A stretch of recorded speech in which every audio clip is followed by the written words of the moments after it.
Assalamualaikum warahmatullahi wabarakatuh. Sampurasun. Perkenalkan, nama saya Mabda Safartus Sururi. Insya Allah saya akan mendampingi kalian semua dalam mata pelajaran penataan produk. Nah, di sini saya tidak sendiri, saya ditemani oleh Bapak. Monggo Bapak, silakan diperkenalan dulu. Terima kasih Bu Mabda. Perkenalkan, nama Bapak Andri Asmari. Bapak juga sama dengan Bu Mabda. Kita sama-sama satu tim di BDP. Kebetulan Bapak di sini akan membimbing kalian di mata pelajaran administrasi transaksi. Kali ini kenapa kami hadir berdua nih di sini? Kita berdua rencananya akan kolaborasi Bu ya, mata pelajaran penataan produk dengan administrasi transaksi. Karena memang mata pelajaran ini saling keterkaitan Bu ya. Mungkin untuk mata pelajaran yang pertama, Bu Mabda bisa boleh, nanti saya jelaskan tentang penataan produk fresh. Nah, dalam penataan produk fresh ini tidak berbeda jauh dengan penataan produk fashion ataupun supermarket. Nah, hanya yang membedakannya itu cara memajangnya, tempat pemajangannya juga cara ininya Pak, pasang display ya. Betul. Cara pendisplayannya. Nah, penataan produk fresh ini diperlukan ide-ide yang inovatif untuk memudahkan konsumen dalam mengambil produk tersebut dan menarik konsumen untuk membelinya, seperti itu.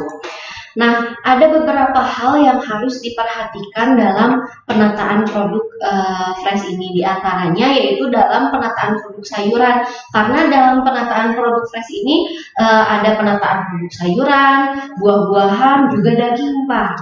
Jadi banyak macam Bu ya? Ya, betul. Nah, sekarang yang akan kita bahas yaitu penataan produk sayuran.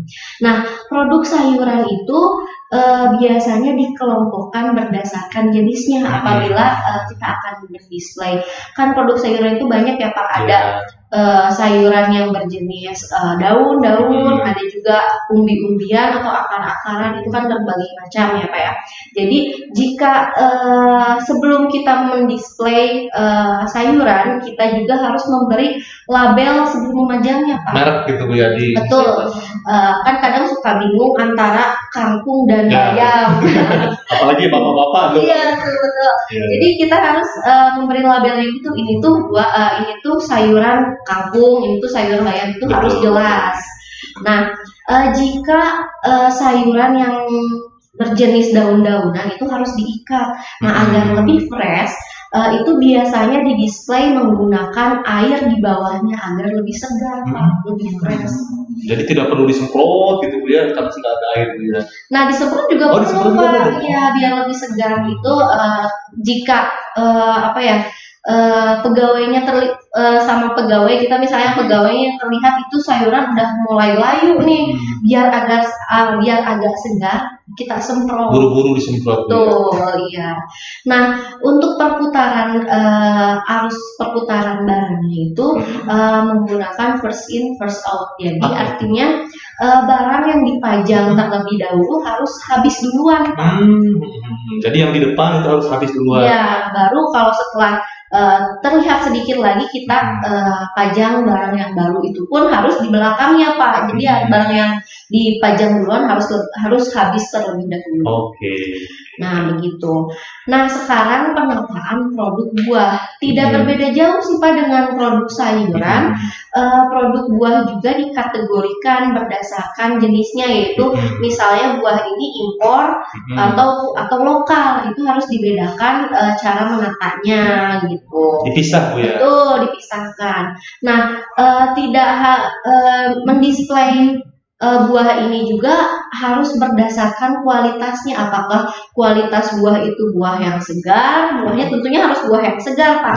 Terus ukurannya itu harus seragam Pak, harus sama semua biar terlihat bagus gitu ya. Dan tidak ada iri-irian ya. Misalnya kita berdua ke supermarket di sini, Bu Mabda dapatnya yang gede, kok saya malah yang kecil. Nah, juga buah itu harus bagus, tidak cacat, tidak busuk, itu harus diperhatikan tentunya.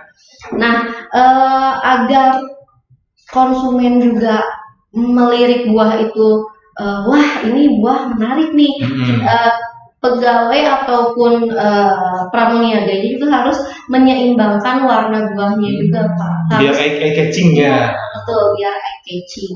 Jadi harus jadi wah ini buahnya segar-segar banget, menarik, warnanya bagus. Warna buah jeruk itu orange, wah segar banget gitu Pak. Jadi konsumen tertarik untuk membelinya. Arus perputarannya juga sama Pak, first in first out. Jadi buah yang duluan dipajang itu harus duluan habis. Juga buah juga harus dipajang, harus terlihat penuh. Jadi biar kalau misalnya saya beli nih, kemudian saya ambil misalnya tengah-tengah kosong, itu langsung harus diisi lagi. Iya betul, harus diisi lagi. Baik.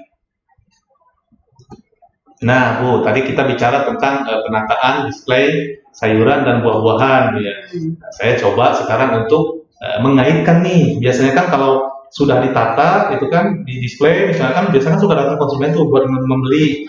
Nah di sini kita harus terutamanya kasir nih, terus kasir itu harus mempunyai setidaknya 2 kompetensi yang harus dimiliki. Apa aja tuh Pak kompetensinya? Nah, seorang kasir itu harus bisa memverifikasi dan juga harus bisa memvalidasi. Kalau verifikasi itu saya jelaskan Bu ya, verifikasi itu misalnya Bu Mapda berbelanja di supermarket tidak menggunakan uang tunai, tapi menggunakan kartu debit atau kartu kredit. Nah, sebelum penggunaan kartu debit itu di mesin EDC atau mesin gesek, seorang kasir itu terlebih dahulu harus menanyakan dulu. Misalnya, menanyakan, Bu, boleh saya pinjam KTP-nya untuk mencocokkan data? Harus cocok gitu betul, ya? Betul, harus cocok. Jangan sampai nanti KTP-nya misalnya Bu Magda, tapi kartu kreditnya kartu kredit saya misalnya gitu kan, tiba-tiba saya komplain, loh kartu kredit saya habis gitu kan, padahal yang belanja Bu Magda. Nah, itu adalah kemampuan yang harus dimiliki oleh seorang kasir. Nah, tentu saja selain kemampuan memverifikasi, seorang kasir juga harus punya kemampuan untuk memvalidasi. Nah, kalau memvalidasi ini biasanya menggunakan alat bantu. Karena tadi kita bicara di supermarket, bicara buah-buahan dan sayur-sayuran, maka di sini biasanya alat bantunya timbangan. Tapi kalau tadi bicara kasir, biasanya alat bantunya adalah alat money detector. Money detector ini berfungsi untuk melihat apakah uang tersebut asli atau palsu. Jangan sampai nanti kasirnya di berangkasnya numpuk uang palsu semua misalkan, jadi ketumpukan apa harus mengganti harus nombok ya. Nah itu biasanya seorang kasir harus bisa memvalidasi. Memvalidasi itu artinya suatu ukuran yang menunjukkan pada tingkat kesesuaian serta kesahihan suatu instrumen atau alat ukur. Kalau timbangan, kalau memang misalnya satu keranjang itu timbangannya 3 kilo, begitu kita menggunakan timbangan ya harus 3 kilo. Jangan sampai satu keranjang 3 kilo, begitu ditimbang jadi 2 kilo, misalnya jadi supermarketnya rugi.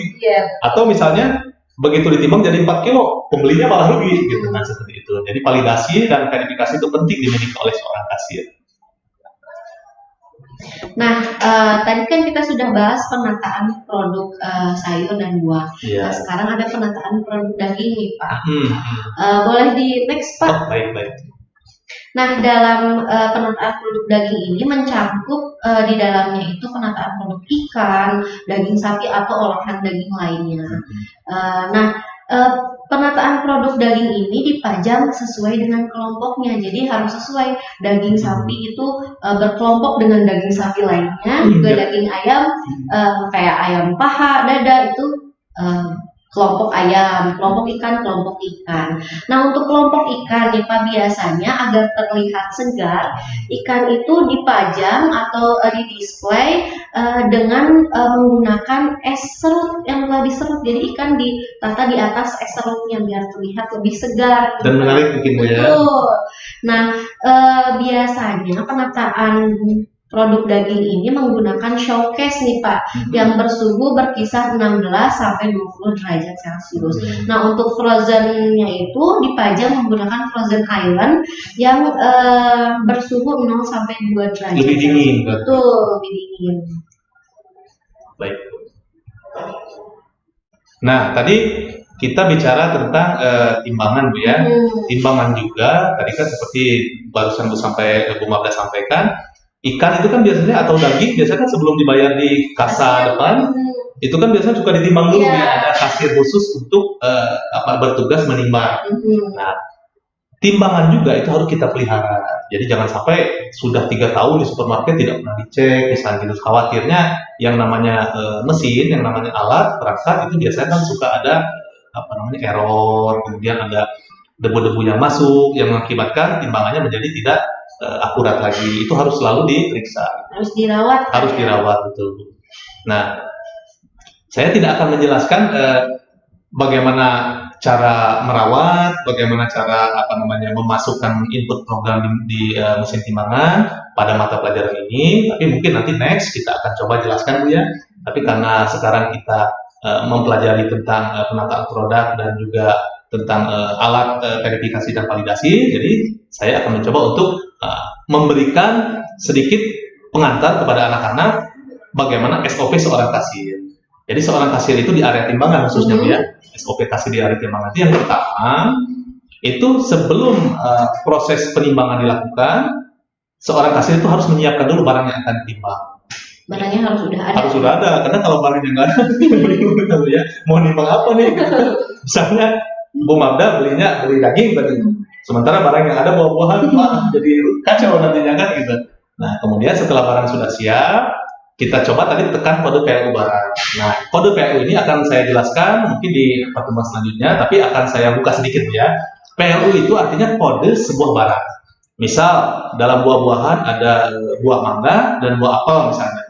Nah, si kasir atau petugas itu harus menginput terlebih dahulu kode-kode buah-buahan tersebut dalam bentuk kode PLU. Misalnya PLU 01 itu untuk buah-buahan mangga. PLU 02 untuk buah-buahan apel. Jadi ketika PLU itu kita tekan nomor 1 misalnya PLU 1, maka otomatis akan muncul apel dengan harganya sekaligus. Ya itu. Jadi harus dimasukkan. Ya, harus diprogram dulu. Oh, diprogram dulu. Nah, setelah kasir menekan kode PLU, baru coba tekan tombol PLU-nya Bu ya. Lalu tekan print dan tombol bintang. Karena kan sudah diprogram tuh. Kalau sudah diprogram ya tidak perlu lagi memasukkan data-data yang lain. Kita hanya tinggal nge-print saja seperti itu. Nah, setelah di-print, kertas hasil timbangan akan tercetak. Nah, kertas hasil timbangan ini biasanya ditempel. Kalau tadi misalnya Bu Mabda beli dagingnya 3 kilo dengan harga 60.000 misalnya gitu. Nah, itu kan nanti keluar kertasnya, ditempel di belanjaan daging tersebut. Dan hati-hati seorang kasir jangan sampai salah menempel. Nanti timbangan daging ditempel di buah-buahan misalnya. Nah, jadi kacau nanti yang si kasirnya ya. Nah, seperti itu kurang lebih. Jadi setelah ditimbang langsung bisa dibayar gitu. Langsung bisa dibayar di meja kasir. Nah, cukup sekian. Ya, sepertinya kolaborasi kita berdua untuk mata pelajaran kali ini kita cukupkan dulu ya sampai di sini. Sebetulnya masih panjang yang ingin kita bahas. Tapi jangan khawatir anak-anak, kita akan bertemu lagi nanti di mata pelajaran selanjutnya. Mungkin ada pesan untuk anak-anak di rumah? Tetap sehat, tetap semangat belajarnya di rumah. Karena belajar di rumah dengan di sekolah sama Bu ya, pada prinsipnya harus semangat. Kuncinya harus semangat. Dan jangan lupa prosedur COVID, prosedur protokol COVID ketika kalian berada di luar ruangan, selalu harus jaga kesehatan, gunakan masker, hindari kerumunan saat ini. Ya. Baik Bu, mungkin itu saja ya yang bisa kita sampaikan pada kesempatan kita kali ini. Kita akhiri saja. Billahi taufiq wal hidayah. Wassalamualaikum warahmatullahi wabarakatuh.